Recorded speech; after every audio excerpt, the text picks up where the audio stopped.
Hello everybody, welcome to my YouTube channel.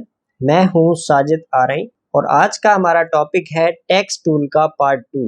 पिछली video में हमने देखा था कि आर्टिस्टिक टेक्स्ट क्या होती है और उसकी कौन कौन सी सेटिंग्स होती हैं, और आज की इस वीडियो में हम देखेंगे कि पैराग्राफ टेक्स्ट क्या होती है। So without any further delay, let's get started.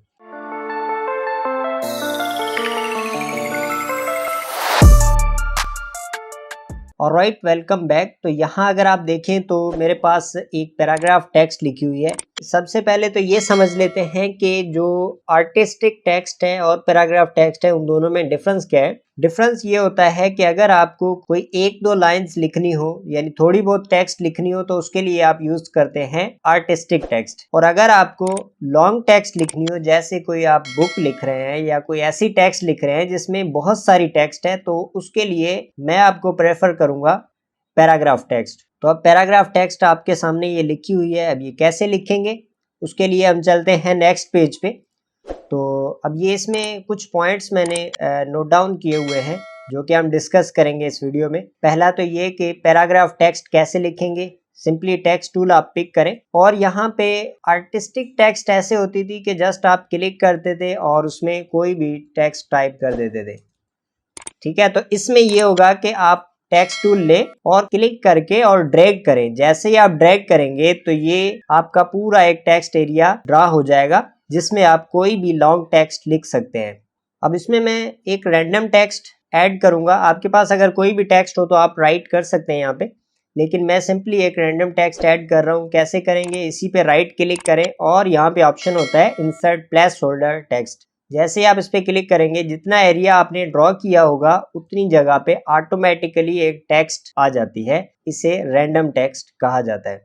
अब इसमें हम सेटिंग कैसे करेंगे इसकी। अब इसकी सेटिंग में पहले तो ये है कि हम बुलेट्स वगैरह अप्लाई कर सकते हैं। ये कुछ सेटिंग्स मैंने पिछली वीडियो में समझाई थी आपको कि फॉन्ट स्टाइल चेंज कर सकते हैं, यहाँ से साइज इंक्रीज और डिक्रीज कर सकते हैं, बोल्ड इटैलिक अंडरलाइन कर सकते हैं। तो नेक्स्ट कुछ ऑप्शन है यहाँ पे जिसमें हमारा है बुलेटेड लिस्ट और यहाँ पे है नंबर्ड लिस्ट। इसकी मदद से हम ये कर सकते हैं कि अगर आप इसे सारी डेटा को सिलेक्ट करें और यहाँ पे नंबर्स पे क्लिक करें तो आपको पता चलेगा कि यहाँ पे आपने कितने पैराग्राफ आपके ऐड हो चुके हैं।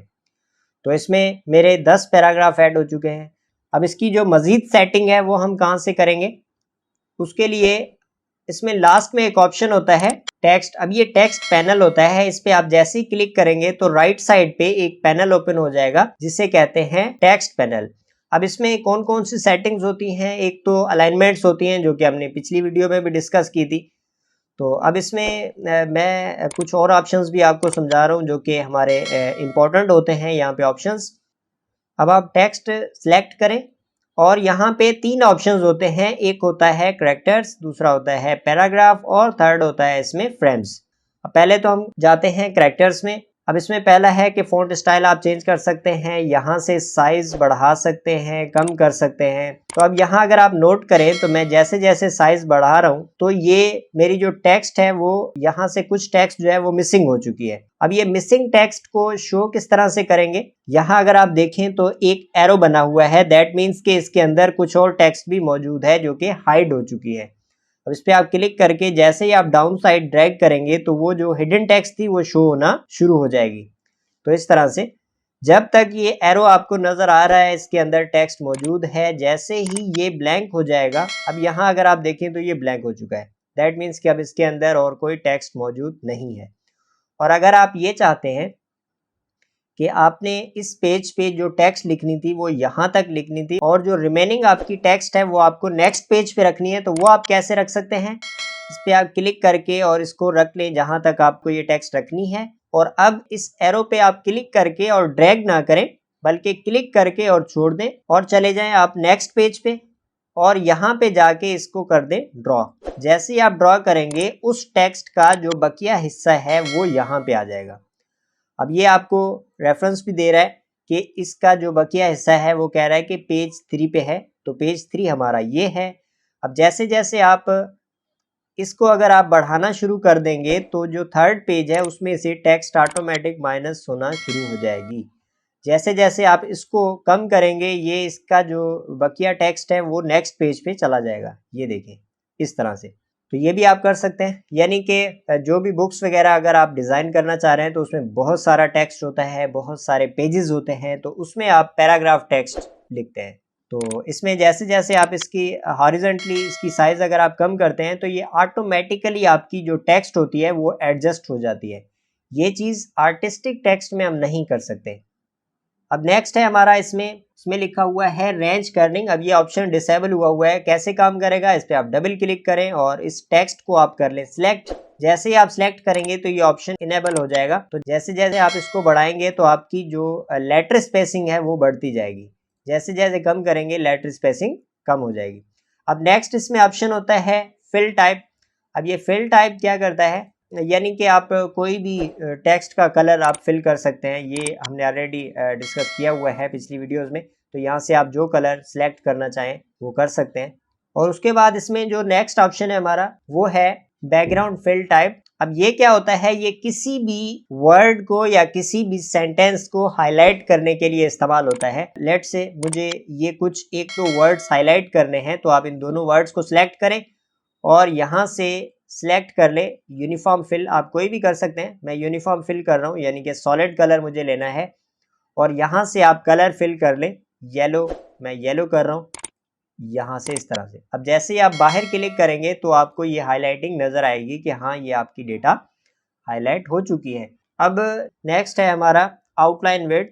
तो अब इसका काम क्या होता है, यहाँ पे आप क्लिक करके इस पे टेक्स्ट पे आउटलाइंस अप्लाई कर सकते हैं। उसके लिए आप पहले टेक्स्ट सेलेक्ट कर लें। जैसे ही आप सेलेक्ट करके और यहाँ से आउटलाइन अप्लाई करेंगे तो ये आपको विड्थ शो कर रहा है कि कितनी विड्थ में आपको आउटलाइन चाहिए। तो मैं 1.0 रख रहा हूँ और यहाँ से कलर आप पिक कर लें कोई भी। तो मैं यहाँ से ब्लैक कलर फिल कर रहा हूँ। तो इस तरह से आप ये आउटलाइन भी अप्लाई कर सकते हैं। तो मैं यहाँ से ये नन कर रहा हूँ। अब नेक्स्ट कुछ ऑप्शंस देख लेते हैं। तो इसमें नेक्स्ट है लाइनिंग स्पेसिंग। अब लाइनिंग स्पेसिंग यहाँ से आप सेट कर सकते हैं कि कितनी आपको लाइन स्पेसिंग रखनी है।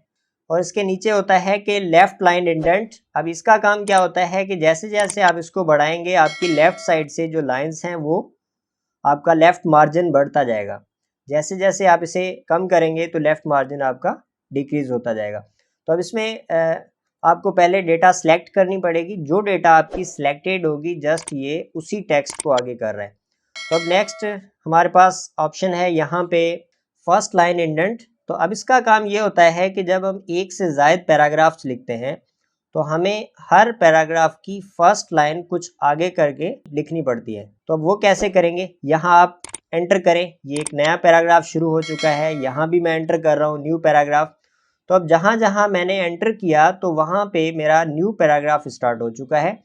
अब इन तीनों पैराग्राफ्स को मैं सिलेक्ट कर रहा हूँ और यहाँ से जैसे ही आप first line indent left side पे आप इसको बढ़ाएंगे तो ये अगर आप नोट करें तो हर पैराग्राफ की फर्स्ट लाइन जो है वो आपकी यानी स्पेसिंग बढ़ती जा रही है। अब इसके नीचे होता है हमारा राइट लाइन इंडेंट। अब ये होता है इसलिए कि आप राइट साइड से आप अगर आप मार्जिन्स रखना चाह रहे हैं तो वो आप रख सकते हैं। तो जो डेटा आप सिलेक्ट करेंगे उसी का बढ़ेगा। और यहाँ से मैं इसकी जो अलाइनमेंट है वो फुली जस्टिफाई कर रहा हूँ ताकि आपको राइट साइड पे नज़र आए कि क्या हो रहा है। तो जैसे जैसे आप इसको राइट इंडेंट बढ़ाते जाएंगे तो ये देखें राइट जो मार्जिन है आपका वो बढ़ता जा रहा है। तो यहाँ से आप कम कर सकते हैं इस तरह से। और इसमें नेक्स्ट जो ऑप्शन है हमारा वो है बिफोर पैराग्राफ स्पेसिंग। अब इसका मतलब ये है कि जहाँ जहाँ आपने न्यू पैराग्राफ स्टार्ट किए हैं उससे पहले आप एक स्पेसिंग दे सकते हैं, यानी कि यहाँ स्पेस आएगा, यहाँ आएगा। अब ये बढ़ा के देखते हैं। मैं इसे यहाँ पे मैन्युअली कर रहा हूँ 200। जैसे ही आप 200 करके और एंटर करेंगे, यहाँ अगर आप नोट करें तो हर पैराग्राफ की स्टार्टिंग में आपको एक स्पेस मिल चुकी है। तो इस तरह से आप बिफोर पैराग्राफ स्पेसिंग रख सकते हैं, आफ्टर पैराग्राफ स्पेस रख सकते हैं। आफ्टर पैराग्राफ स्पेसिंग आप यहाँ से रख सकते हैं। मैं इसको 200 कर रहा हूँ। तो जैसे ही आप 200 करके और एंटर करेंगे तो हर पैराग्राफ के बाद आपको एक स्पेसिंग मिल जाएगी। तो अब नेक्स्ट इसमें हमारा जो ऑप्शन है वो ये है कि हम किसी भी फ्रेम के अंदर टेक्स्ट को कैसे लिख सकते हैं। तो उसके लिए मैं चलता हूँ नेक्स्ट पेज पे और ये देख लेते हैं। जैसे यहाँ पे अगर आप देखें तो मेरे पास कुछ फ्रेम्स के अंदर टेक्स्ट लिखी हुई है। तो इसके लिए आप सिंपली कोई भी शेप ड्रॉ कर लें और टेक्स्ट टूल पिक करें। इस लाइन के बिल्कुल साथ में अंदर की साइड आप यहाँ पे क्लिक करेंगे तो ये आपका फ्रेम बन चुका है। अब इस पे आप कोई भी टेक्स्ट लिख सकते हैं। मैं यहाँ पे रैंडम टेक्स्ट लिख रहा हूँ, राइट क्लिक करें और यहाँ पे क्लिक कर दें इंसर्ट प्लेस होल्डर टेक्स्ट। जैसे ही आप इस पे क्लिक करेंगे तो आपको एक रैंडम टेक्स्ट मिल जाएगी, इसको आप जस्टिफाई वगैरह भी कर सकते हैं यहाँ से।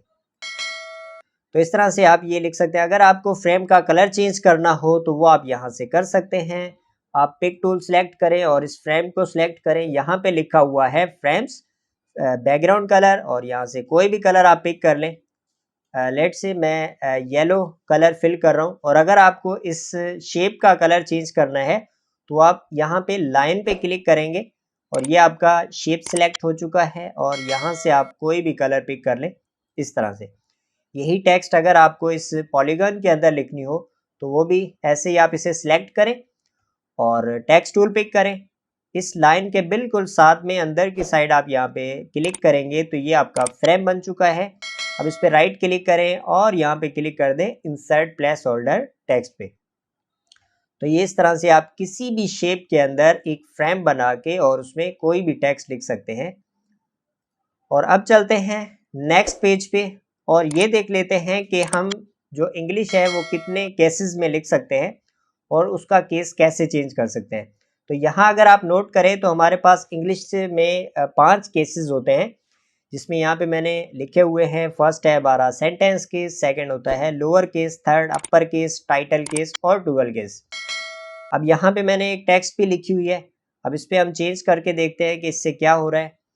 अब इस पर डबल क्लिक करें और इस टेक्स्ट को कर ले आप सिलेक्ट।